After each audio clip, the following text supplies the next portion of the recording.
بسم اللہ الرحمن الرحیم۔ السلام علیکم ورحمۃ اللہ وبرکاتہ۔ ماتحتوں کا خرچہ روکنے کا وبال۔ رسول اللہ صلی اللہ علیہ وسلم نے ارشاد فرمایا، آدمی کے گناہ گار ہونے کے لیے اتنا ہی گناہ کافی ہے کہ وہ اپنے ماتحتوں کا خرچہ روکے رکھے۔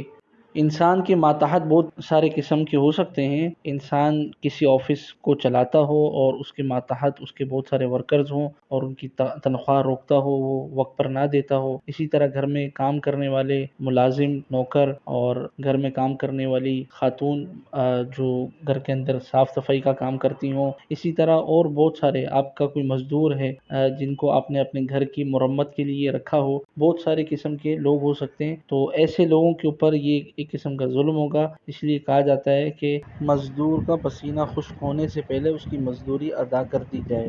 اللہ تعالی ہم سب کو ان باتوں پر، نبی علیہ الصلوۃ والسلام کے قیمتی ارشادات پر عمل کرنے کی توفیق عطا فرمائے۔ جزاک اللہ خیرہ۔ اگر ویڈیو پسند آئی تو اسے آگے بھی شیئر کیجیے گا، اگر چینل پر نئے تو اسے سبسکرائب کیجیے گا۔ السلام علیکم ورحمۃ اللہ وبرکاتہ۔